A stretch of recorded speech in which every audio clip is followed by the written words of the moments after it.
Welcome to RC Underground Radio. We're racing toy cars here. If you've been looking for a podcast that talks about one RC tracks, suppliers, and events, then you're in the right place. I haven't changed my underwear since the Kenman. See, I'm not kidding. I'm not kidding. It's I didn't the same. want to go there. It's this. And we're glad you're here. Now, here are your hosts, Ryan Retzloff and David Brinkman. I am a BB in a boxcar.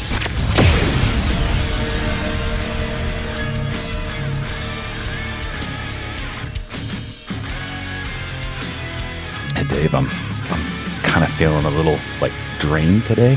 Yeah. You know, we called the Ron Peacock race yesterday at Chiefland, and it was a long night, good night of racing. So 3 hours. yeah, it was about 3 hours. Yeah, I didn't get home till late, and by the time I ate and the whole 9 yards. But I got to tell you, it's time now to gain some energy and unleash the Kraken. I have been waiting 2 weeks to be able to do this, so I'm going to get some energy. And with that, I'd like to welcome Derrick from Carpy's. Welcome, Derrick. Hey, what's going on, guys? I'm going to join you in that ceremony. Nice. Oh, so delicious. Nice. And I'll run downstairs. I got one down there. No, I'm just kidding. Oh, that's good stuff. So that good. is good stuff. You got it nice and chilled? Absolutely. It's been in the fridge the whole time, man. And I screwed up. I didn't order any on my last order, but I'll be sure on the next one to get it. We actually sold out. I saw that. Yeah. Let's talk about this little energy drink. Yeah. What made you come up with this, buddy? So energy drinks are our currency at the shop.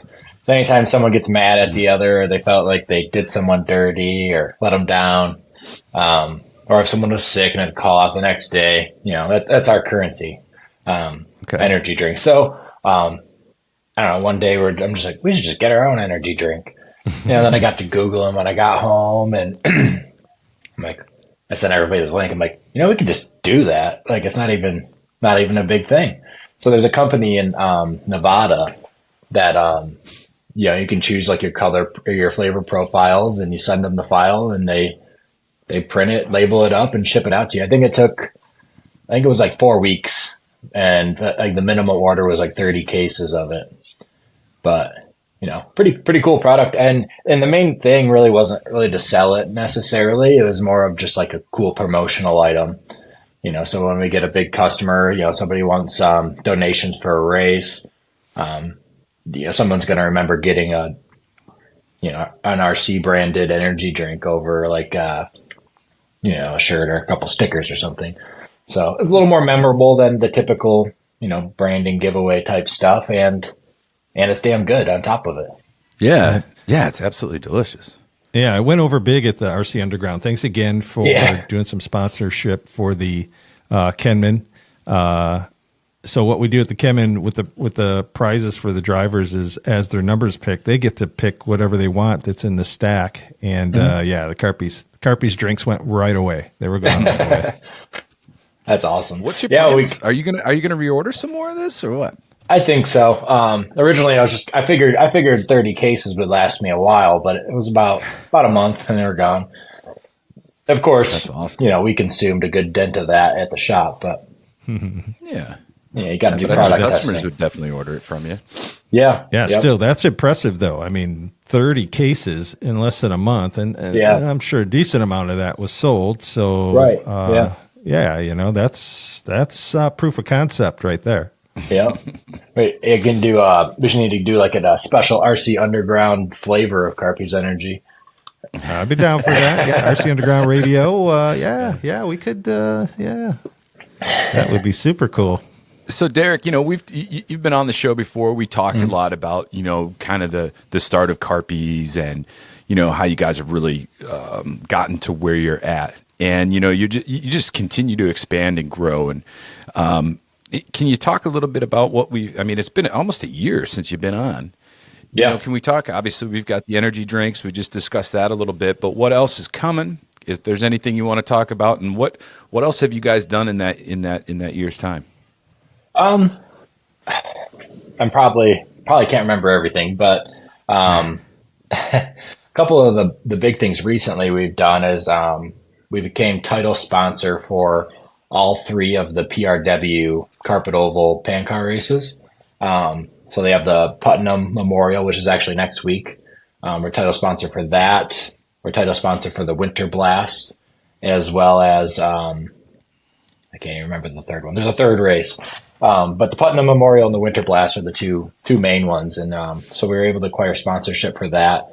And we actually just recently got an agreement. We have 3 1RC tracks within about a 45-minute area of here, and we're going to be title sponsor for that whole. They're doing a little point series. It's called the Northeast 1RC Shootout Series. The Phoenix Raceway, the Shop, and No Hugs Raceway. I don't know if you guys know Mike Jeffries. The name sounds very familiar. Yeah, he's a big dirt oval guy. He owns the No Hugs Raceway. Okay. So he's the final stop of the tour, and he actually has his big race, I think a couple weeks before or a couple weeks after, called the Freeze. And that's a pretty big one for him. I know last year he got, I think it was like 30 or 40 1RC entries for that race. So it should be a good series. It's getting a lot of hype, the 1RC in this area. So, it's a cool thing that they're kind of all working together and trying to make a little tour out of it.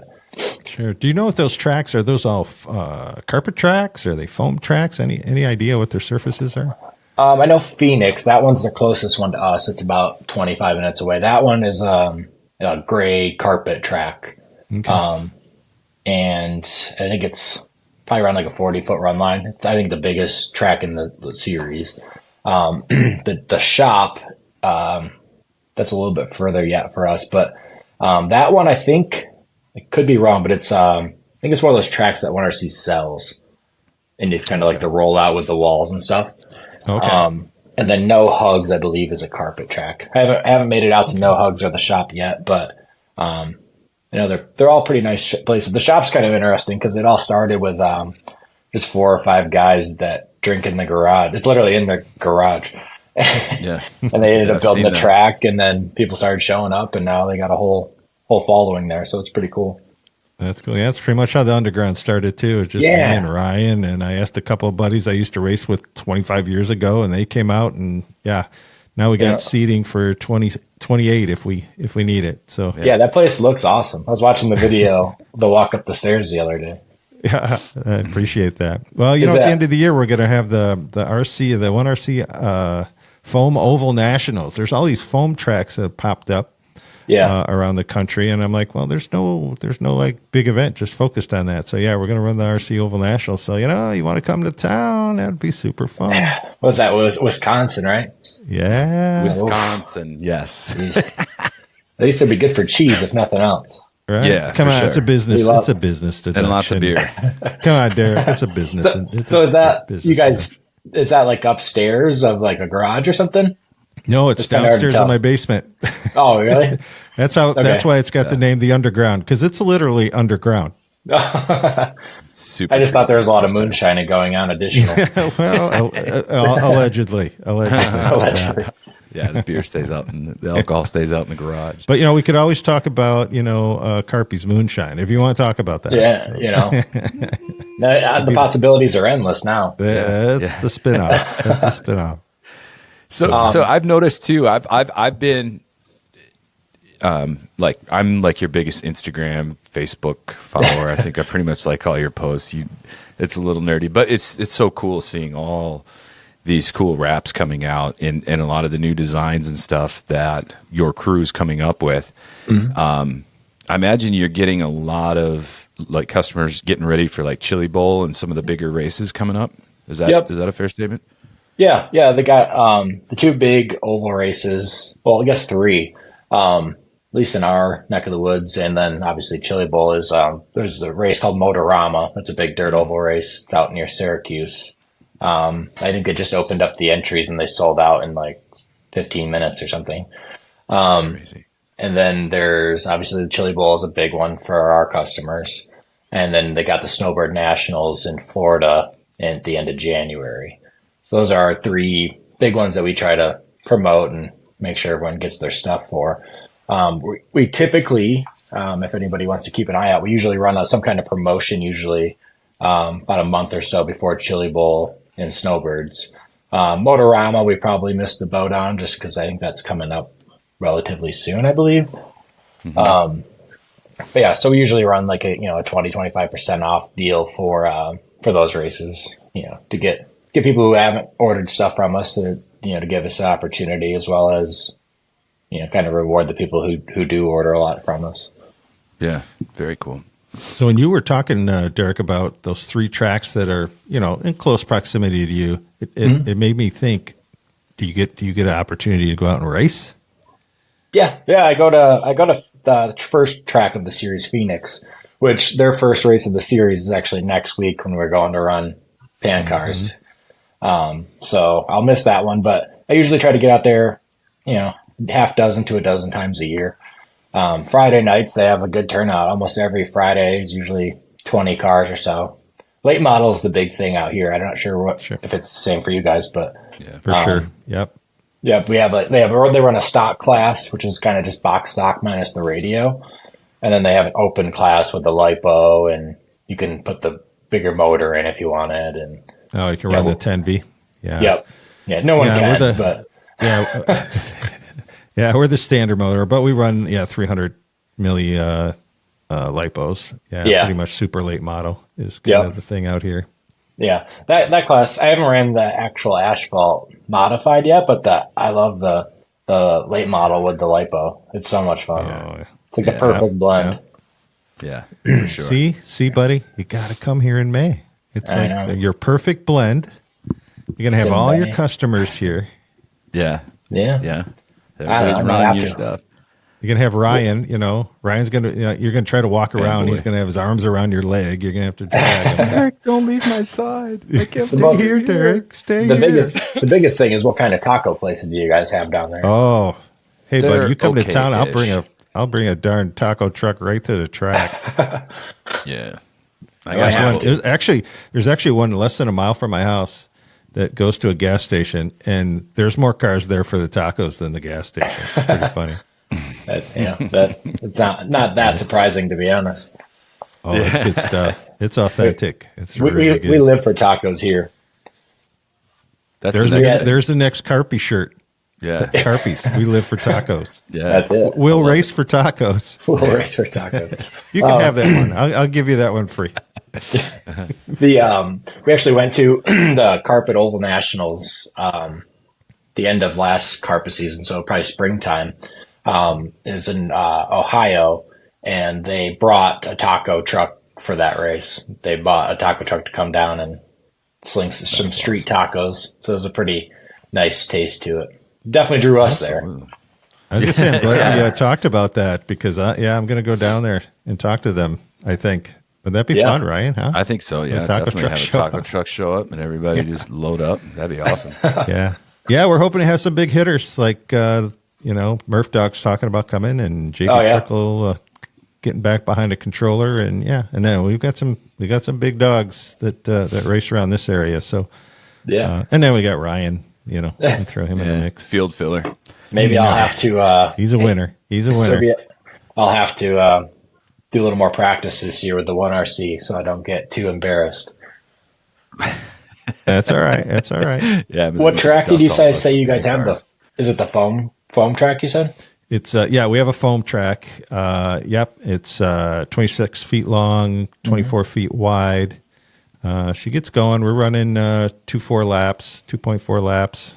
Yeah, around it. So we get scooting. Nice. I never ran on the foam track. Have you? What's the big difference between that and the carpet track, handling wise? Honestly, for me, I mean, the foam actually rubbers up quite a bit. It grips up, and carpet. Some guys will run that CRC carpet. Some other guys will run like office carpet. Office carpet just really gets like really dirty. And it loses a lot of grip. Honestly, I've run the CRC office and foam, and I don't do much with setup changes. I think the biggest thing that I'll do like on foam is just soften up that right rear and get that car to plant and squat on the right rear so you get the drive off. beyond that, that's about it. Just keep your tires from glazing up, and you're good to go. Yeah, the biggest fun for me, being a track owner, is that it's like real racing. It changes throughout the day. Like typically when we start out, it's a little slick, a little slippery, and it literally starts, we call it rubber in. It's not really rubbering in, but we call it that. And by midday, guys got to watch it, because traction roll, we do allow tire cleaner. So like Awesome Sauce is prevalent. Everybody pretty much picks that as their choice. And, by the time it starts laying on the track and then laying on the tires, you'll start to fight a traction roll issue. It can bring its. We had some guys that had no traction issue until we got into the feature, which was 150 laps. And, they sauced up right before. So getting about 60, 70 laps, all of a sudden it comes into the mix. But again, it's kind of cool, because if you have a guy who is just, dominating, he's not dominating anymore, and he's got to change his run line, or he's got to change his entry into the corner. He's got to back it up sooner.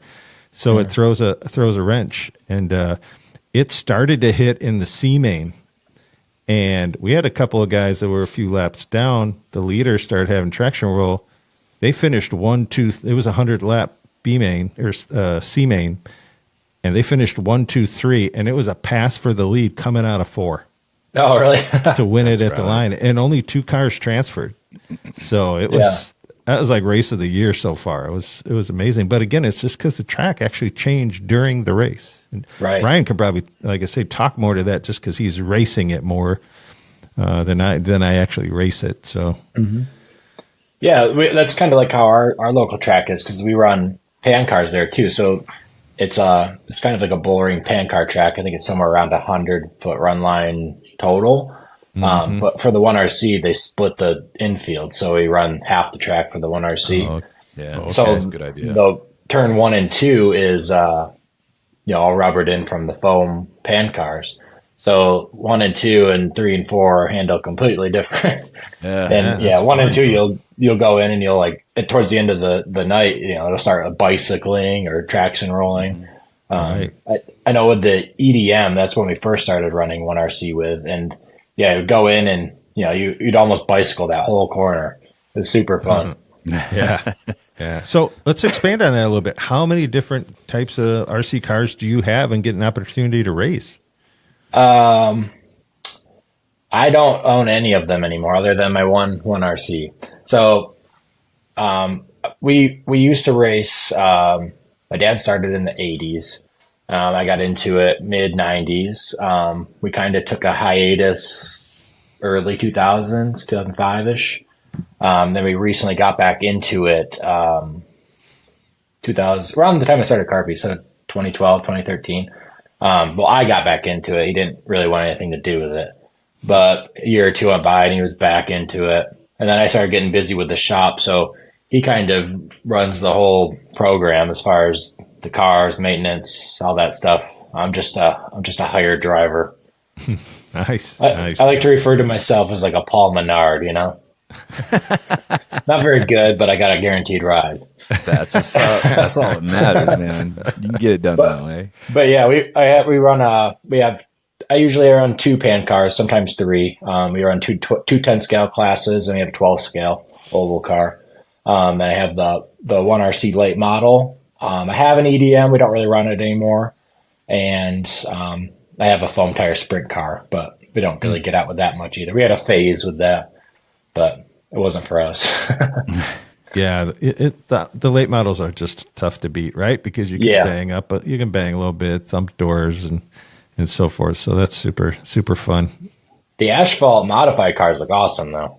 Yeah, that has rowdy. To be. Yeah, you guys have them up there? Oh yeah. You guys did a wrap for me on one. Oh yeah. In my signature style. That is a badass looking car, man. Everything about them, they're just so much fun to run.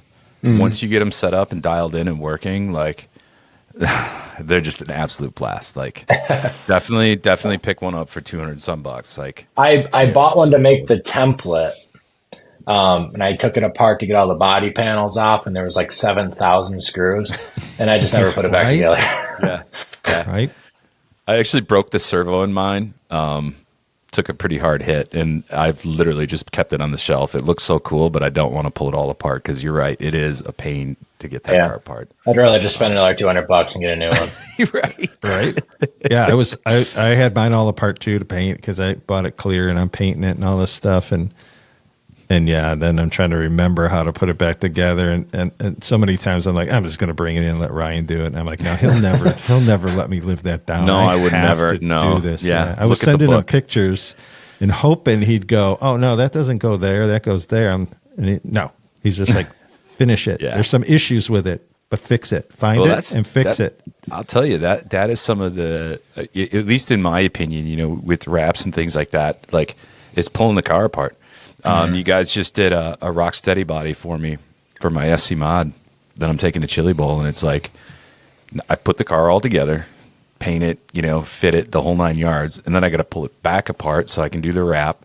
It's just like the amount of labor that goes. I had kind of a new appreciation for like people that actually do this stuff a lot more than I had, because it's like, wow, this is a ton of work. I mean, had I known, I would have just shipped the entire body down to Mo and said, here you go, buddy. Do me up. Here's $100 bill. Like, let's get this done. Because, it's a ton of work. I mean, even on the small ones. But good news is it, with your wraps, it's good quality vinyl. So, you use a little bit of water, just mist it on. You can kind of pull it off as you need to if you kind of screwed up or whatever. So, that definitely helps a ton. Yeah, so let's talk about that for a second, Derrick. So that's the way we do it. What is your recommended kind of process of once the wrap arrives? It all kind of depends on the body. Like the 1RCs and some of those thicker, like I guess they're 10 scale, but 8 scale, like real dense, like shark bodies or something. Those ones, they're pretty solid mass. See, I typically don't use water. The vinyl is an air release vinyl, so it's pretty forgiving as far as peeling up unless you've really squeegeed it down. And if you get bubbles due to the air release technology in the vinyl, you're able to push it out relatively easy more times than not. With like pan car bodies and some of those where they're really thin, like trying to push the wrap on, the body's starting to flex, and it's a real pain. So, with that, a little mist doesn't hurt. People do it both ways. I don't mist it mainly because with the bodies we do install, we install them and put them right in the box. And I'm always afraid, with that moisture in there, like if it rubs up too much, starts to peel, you have those problems. So we at the shop, we just do them dry, but yeah, you can do it either way. Yeah, I'm a hack, so I'm doing this when I'm putting that wrap on. So I definitely have to mist it, and just because sometimes it takes a couple of cracks to get it right. But yeah, we do usually when we do Mud Boss bodies, we got it down. I think our record's 6 minutes. Wow, get out of here! Wow. But we do so many of those that it's like second nature at this point. So is that like, so you talk about the technology in your vinyl and being, much higher grade. Is that one of the reasons why the fluorescent colors have been kind of No. So the fluorescence, the big thing was it might have gotten better now. I haven't really looked, but since COVID, it's just been so hard to get it. And then you can get certain brands for a while and then you can't, and then you have to switch them. And every company's fluorescence a little different shade. And so like replicating something if someone ordered a year ago was really hard to do, as well as just the time. So how we came across not doing it was I'm blind and dumb. So Mo actually he had to call off for like 2 days in a row, and he ended up going to the hospital and had to get a pacemaker like that same day, like the craziest thing. Oh. So I had to fill in for him for about a week and a half. And I'm trying to like weed all these little pieces and lay them in there. And I haven't done it in forever. And I'm like, this is miserable. Then I was like calculating the time, and I'm like, there's no way we're even breaking even on this fluorescent stuff. So yeah, we got away from it. But what we did was, so back to the story, is I think just labor and stuff. It just wasn't financially reasonable, and That's fair. Just the time it would take. We could do quadruple the wraps in a day. It was a little bit of a hesitation because we didn't know how people would react to it, and obviously there's some people that didn't like that decision, but for the most part, everyone seemed cool with it. But we did get a new printer in that same time span, probably a couple months later. So our main printer had a problem. We were able to get it fixed, but in my mind, I had already planned on paying that repair bill, which ended up being the same amount as cost of paying it off. So we ended up putting that into the new version of a printer that we have. So we have both running now, so we can do twice as fast. But Nice. that one has an extra color cartridge. So the one we had before had CMYK, and then the light versions of CMYK, orange and black. Now we have all of those palettes with the green cartridge, so it gives a wider color gamut. So like our greens and our yellows are pretty bright. They're not quite fluorescent, but they still pop pretty well. So Yeah, no, that's cool, and it does make sense, bud. Because I was I had a lot of the like neon or fluorescent yellow in my wraps, and I remember getting one for, I think it was even for my asphalt modified. Like my name on the top was all cut out, and when I peeled it off, I'm like, holy crap! Like this is crazy, and I had to kind of fix it and put it all back in, and it's again not your fault or anybody's. Yeah. But it's like, this is crazy labor intensive. I can totally get that. And what's cool though is that same kind of that neon, hey, fluorescents aren't available, right? But like that same yellow, you guys have gotten pretty darn close to that where I can't even barely tell the difference anymore. So you really only notice it. You really only notice the color difference if they're sitting right next to each other. Like if you didn't have the fluorescent one right next to it, you would just assume it was. Like the greens and the oranges are pretty nice. Like I don't use the fluorescents on mine mainly for just weight purposes, but I mean they always look sharp. So there's definitely a few people that weren't thrilled, but I think overall everyone seemed pretty cool with it. So. Well, and I think, and you kind of explained it in the last time we spoke about the fluorescents and it becoming, even more expensive, right? And the thing is, too, is you have to, when you're looking at a wrap, it's not a cheap investment, but when you consider everything that goes into it, the design time, right? I mean, I've gone back to Evan 2-3 times for revisions. Right. I mean, his time is money.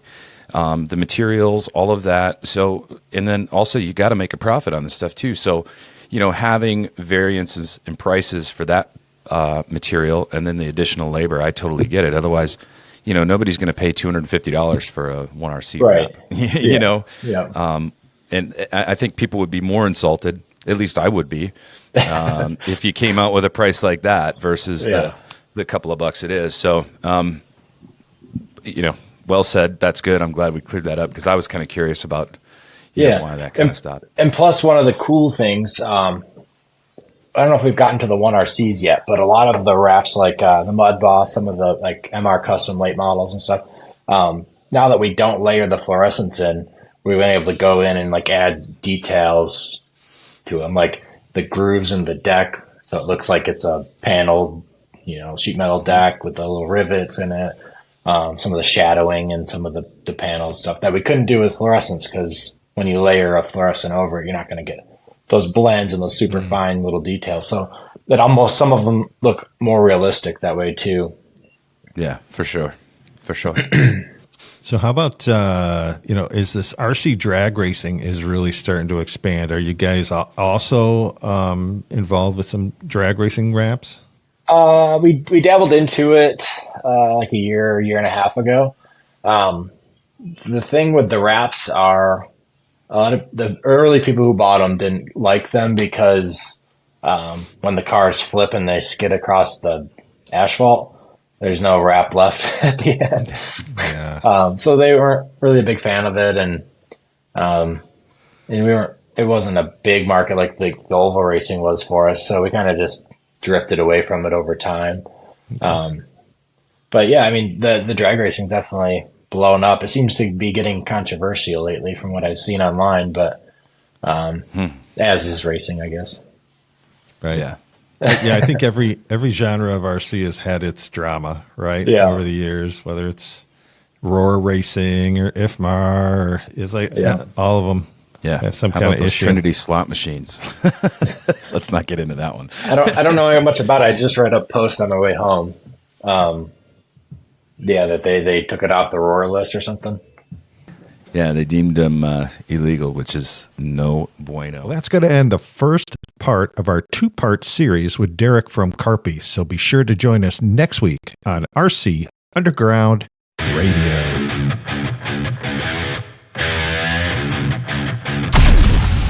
You've been listening to RC Underground Radio. We hope you've enjoyed the show. If you did, drop us a line at rcuradio@gmail.com. We're curious to know, what do you like? What don't you like? Who would you like us to talk to? Sounded really weird. It was weird, but you know what I meant. We're talking about racing, so... Okay. You can find us on Spotify, Facebook, and YouTube. See you next time on the RC Underground Radio Podcast. I am a BB in a boxcar.